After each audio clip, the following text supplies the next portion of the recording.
Hello, I'm Jillian. If you live in Ontario or elsewhere in Canada, you're likely aware of the sex ed controversy. If you don't and you aren't, the story is an interesting one and likely to get more interesting. I was asked to weigh in and give some perspective regarding the ethical and moral implications. This video is from an article I published on LinkedIn. It reviews what has and is taking place, and it frames it as a moral dilemma for teachers. Some background. During this past summer, the newly elected Progressive Conservative Government of Ontario fulfilled an election promise to repeal the updated 2015 Health and Physical Education curriculum for grades 1 to 8, and to reinstate the former curriculum that was released in 2010. In question is the section called Human Development and Sexual Health. This was controversial in 2010 and actually didn't make it into that curriculum. Instead, that section in the 2010 curriculum was drawn from the previous 1998 curriculum, where it was called Growth and Development. It is this 2010-1998 curriculum that is now the official curriculum in Ontario. Without reviewing the details, I'll just point out the obvious. The 1998 section is older than the students to whom it will be delivered and was developed in a considerably different social and cultural climate. It fails to address many of the issues that are significant to contemporary life in Canada, including those related to gender identity and expression, sexual orientation, same-sex relationships, social media and smartphones, cyberbullying, and consent. Further, the Ministry of Education has threatened to discipline via the Ontario College of Teachers Act teachers in the public system who do not comply with the repeal mandate and continue to teach topics from the 2015 curriculum that are not also identified in the 2010-1998 curriculum. An online process for parents to anonymously report on teachers has been set up. These actions by the government are controversial and contentious, to say the least. And they're being challenged on several fronts. In August, the Canadian Civil Liberties Association filed for a court injunction on the grounds that delivering an outdated curriculum and failing to deliver an updated one violates the Canadian Charter of Rights and Freedoms, the Human Rights Code, and the Education Act. This month, a similar injunction was filed by the Elementary Teachers Federation of Ontario, also citing the Canadian Charter of Rights and Freedoms and the Human Rights Code, and adding violations to teachers' professional and ethical obligations as enshrined in the Education Act and the Ontario College of Teachers Act. Unions, including the Elementary Teachers Federation of Ontario, are preparing to defend teachers' professional judgment and discretion regarding health and physical education lessons, noting that it is generally accepted and sometimes expected practice for teachers to expand the scope of lessons beyond curriculum guidelines in order to make topics and discussions relevant to students and to address student concerns and questions. In addition, unions are challenging the process of reporting on teachers based on their mandate to protect the rights of teachers. Anonymous complaints are in violation of these rights because teachers cannot confront their accusers. The Ontario Secondary School Teachers Federation is one such union. While the updated 2015 curriculum remains in effect for high schools, there is fear that high school teachers are not immune to complaints launched by parents. The Ontario College of Teachers handles complaints regarding teachers' professional misconduct, incompetence, and incapacity in the public's interests, but does not consider reports that are anonymously made. They may be forced to by the ministry, however. Finally, the Ontario Public School Boards Association, which represents public district school boards and public school authorities throughout the province, sent 2 letters to the Ministry of Education expressing support for the 2015 curriculum and concern regarding its repeal. School boards and administrators have also expressed practical concerns regarding reinstatement of a curriculum that has not been used since 2014. This includes training for teachers who were educated with the 2015 curriculum and aren't familiar with the older one, funding for that training, and accessibility to teaching materials that are no longer in circulation.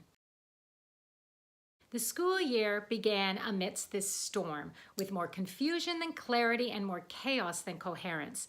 Coming to terms with personal and professional obligations, responsibilities, expectations, goals, desires, and visions for students and their own practice, teachers, in particular those teaching 1 to 8 health and physical education, face a true moral dilemma. Moral dilemmas occur when the right and good course of action, meaning action that preserves the welfare, well-being, and dignity of others and avoids causing harm, is unclear.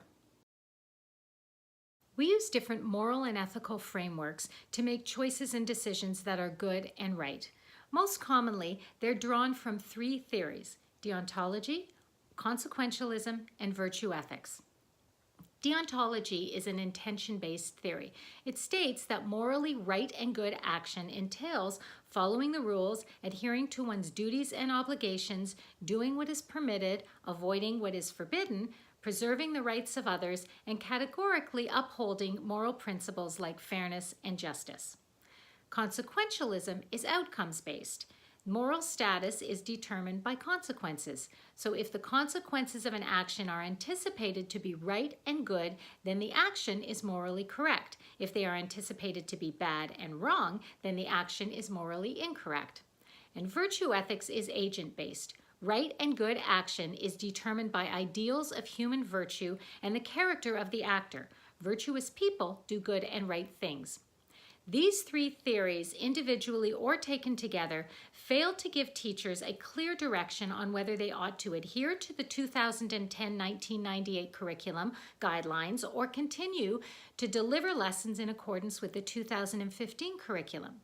Deontology would indicate that teachers are obligated to deliver the 2010-1998 curriculum without expansion, as instructed to do by the Ministry of Education.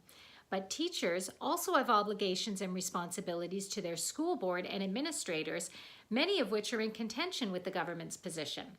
Further, teachers must uphold ethical and professional standards as outlined by the Ontario College of Teachers. Yet their unions have identified conflicts in doing that if they fail to deliver the 2015 curriculum. Finally, the government's decision to repeal the 2015 curriculum is based on preserving the rights of parents in regard to their children's education, but this may be in conflict with teachers' felt obligations regarding the rights of students to an updated curriculum and knowledge that is relevant. Consequentialism also provides conflicting guidance. Some speculate that the Human Development and Sexual Health section of the 2015 curriculum will be harmful to children, frightening and/or prematurely sexualizing them. But others speculate that shielding children from issues in this curriculum by delivering the 2010-1998 curriculum will cause harm, leaving them vulnerable to misinformation and unprepared to protect themselves against unwanted pregnancy, bullying, assault, and suicide. One teacher told me in a private conversation that he actually believes the 2015 curriculum has the potential to save lives. Finally, anticipated consequences for teachers who do not comply with the repeal may include some form of disciplinary action by ministry officials and school board administrators. This will also impact teachers' decisions. Regarding virtue ethics, both the Human Development and Sexual Health section of the 2015 curriculum and the 1998 Growth and Development section of the 2010 curriculum can be delivered by teachers of good moral character, although different character traits might be prioritized with each. So, for example, teachers who prioritize sensitivity, care, compassion, and empathy in their conduct and behavior may feel more comfortable delivering the 1998 section. Teachers who prioritize honesty, fairness, respect, and responsibility, the 2015 section. Well, that brief analysis is complex enough. Here's a little more contextual information to consider. Until the spring of 2014, the 2010-1998 curriculum was in use, but many teachers extended the scope of their lessons on the Growth and Development section to include issues represented in the 2015 curriculum, such as consent, cyber safety, gender identity and expression, and sexual orientation. So the 2015 curriculum, to some extent, codified what teachers were already teaching.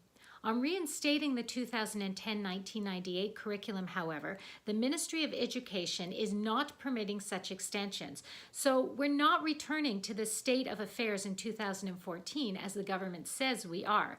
Students will actually have less exposure to these contemporary and relevant topics in 2018 than they did in 2014. Further, reinstating the former health and physical education curriculum and restricting how it is delivered does not prevent students, even the youngest, from being exposed to the disputed topics while at school.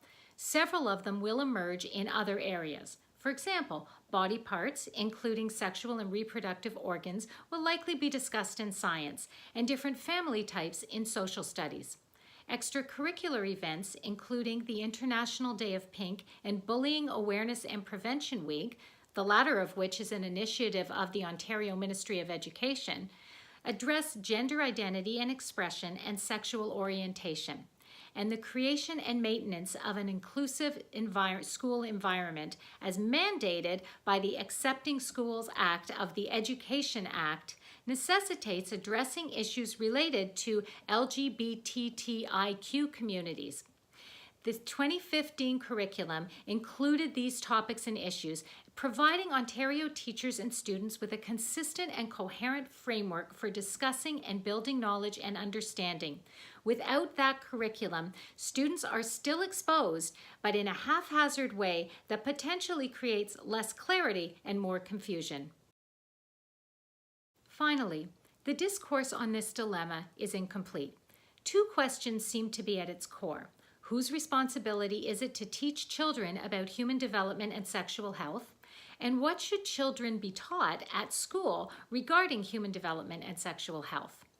While practical in nature, these questions tend to incite a polarized response, either for or against the 2015 curriculum.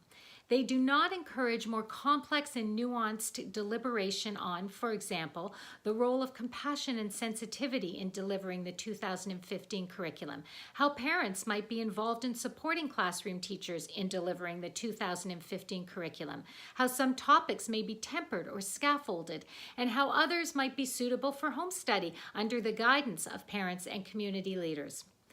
The government will be initiating a widespread consultation process with parents on curriculum, but the focus seems intentionally narrow to advance a predetermined agenda that puts parents first and returns to teaching basic school subjects.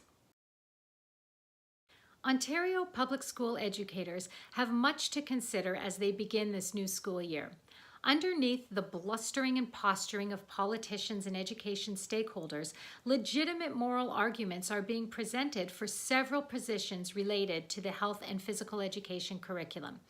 Meanwhile, as we await the results of the government's consultation process, we can expect teachers across the province to make a variety of choices and decisions regarding their lessons and classroom discussions in accordance with individual and collective understandings of professional duties, obligations, codes, and standards, of the profound influence they have on the lives of their students, and of the type of person they are and aspire to be. So let's support teachers in navigating this difficult dilemma by encouraging comprehensive, rational, and open discussions rather than misinformed, spiteful, and secretive reporting.